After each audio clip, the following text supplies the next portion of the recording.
Welcome to Court TV's worldwide headquarters. I'm Seema Iyer, and I am without my co-pilot today.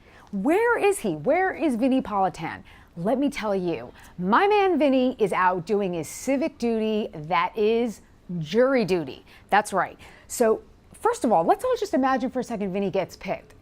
Let's not imagine that, because we are so busy gearing up for the big launch of Court TV coming May 2019. And my man Vinny is so smart to get jury duty out of the way now, because 24/7, that guy is going to be devoted to Court TV, to justice. That's it. Okay. So since I'm solo today, we thought we would tell you about my career, which was mostly spent as a solo criminal defense attorney. And the life of a criminal defense attorney, a solo criminal defense attorney, it can be lonely. Now, it can be especially isolating when you're a woman. Most people, like right now, today, over 50% of people in law school are women. But for some reason, women will gravitate towards a prosecutor's office or public defenders. But there are so few women in private practice. Now, to be clear, because I know you've probably heard terms like court-appointed or indigent defense, I was a prosecutor and then I became a criminal defense attorney. I was in private practice, but a majority of my cases were court-appointed. And as a prosecutor, I never felt being that isolated person because I was a woman. But as a defense attorney, I very much did every day. So I'm going to tell you a few stories about what it's like, starting with judges. Okay, so how you deal with judges. Overall, before you walk in the courtroom, you got to think about your appearance, okay? This isn't Ally McBeal circa 1995. No short skirts, no tight tops, no things sticking out. Now, see, I'm very conservative now here, but I'm not saying you have to be this conservative, but don't let your appearance be a distraction from the brain and from what you are saying in court. So keep that together. I remember one of the first things that I heard, it was one of the first major felonies. It was an attempted murder case that I was handling. And the family of the defendant said, "You're more like a social worker than a lawyer." And I still remember this. It's been 15 years. Because it hurt me so much that I felt that they weren't taking me seriously as a lawyer. Now, that's not to say you should change your personality or become less of a human being or less warm. But you have to keep that in mind that, again, it's not that people are biased. It's just that there's this inherent difference when we address women and we address men. So that really was a shift for me to act more like a lawyer than a social worker, okay? Now, when it comes to judges, in my experience, the judges that I spent my days with at the Manhattan Supreme Court, a lot of them used to treat me a little more familiar than the men, okay? So like a guy walks in, it's Mr. Smith, Mr. Smith. I walk into the courtroom, it's, "Hey, Seema, what's going on, Seema?" And I'm asking you, why are judges calling me by my first name in open court with hundreds of people there? So that's an issue.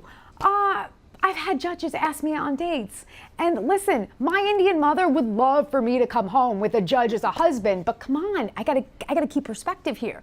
I am practicing law. I gotta be taken seriously. I can't be dating any judges, no matter how that will look good to my mother. So you have to really keep yourself at a decorum. And it's really important. But I will tell you, the biggest advantage for being a woman in criminal defense when it comes to judges is that most of the judges that I have encountered have been very protective of me. When I have a client that speaks down to me or curses me or mistreats me in any way, I have consistently had judges go to bat for me and be protective. So the other issue is, okay, how do you deal with other lawyers? You're a woman, you're sometimes the only woman amongst tons of criminal defense attorneys who, in my experience, were mostly men, by large, mostly men, mostly Caucasian men. So I'm a minority and I'm a woman. And my first major drug case, it was a 9-defendant case, all men. I'm the only woman. So I had to, and the prosecutors, 2 men. So I'm in these conference rooms with all men, judge, man. You have to be more prepared. That is the first tip I will say to women out there who want to do this. You have to be the most prepared person in the room. Now, the other issue is how do you deal with investigators, okay? So criminal defense attorneys, usually we hire investigators, and sometimes I like to do my own investigations. This often causes problems for me. Let me tell you why. You want to go talk to a witness. You know that witness goes to work at 7 a.m. So you roll up to their pad at 6:30 a.m. Your investigator may not want to do that. And you're in the middle of maybe a crack house. You're in the middle of a drug-prone location. I have participated in investigations by myself. And then what happens? I get in trouble. Because if you're a court-appointed lawyer, the court is not going to be digging you putting yourself in a potentially dangerous situation. Luckily, I've had incredible investigators, all men. I was a criminal defense attorney for about 15 years. I've never had a female investigator for some reason.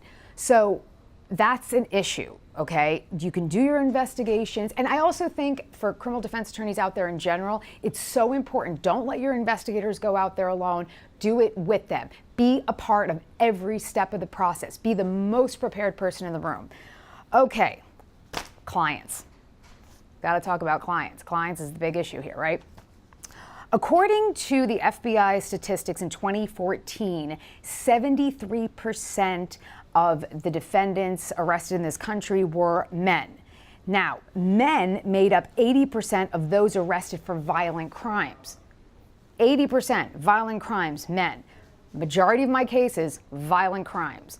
How does a woman, and I'm kind of a small woman too, how do you deal with these male clients?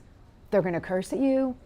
You're going to try to get them not to spit at you, not to be violent with you. And okay, some of the worst stories, I've represented a lot of rapists because that's another way you can take advantage. Let me explain. A lot of criminal defense attorney men don't want to do rape cases. They don't want to do child sex crimes. So you have to be the one to take the hardest cases, the hardest crimes. And I did. But then what happens is you have a guy who's committed a serial rape, and he says to you, when I get out, you're going to be the next. And that's what you got to defend because of the Constitution, right? So that's one issue. The other issue, on a lighter note, is you get a lot of clients who ask you out, point blank.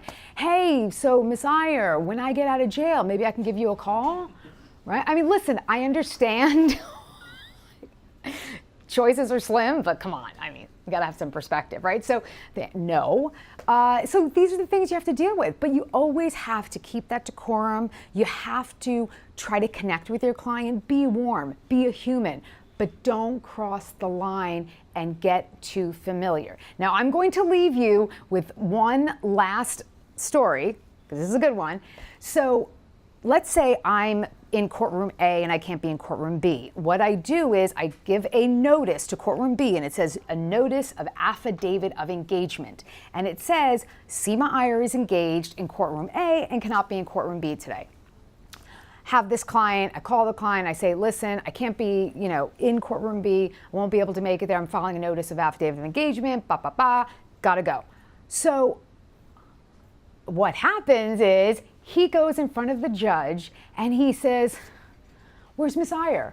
She said we were getting engaged. I thought she's going to marry me. What's happening? That's what a notice of affidavit of engagement is. I'm Seema Iyer. Follow me on Twitter and Facebook at Seema Court TV and get geared up for our big launch May 2019.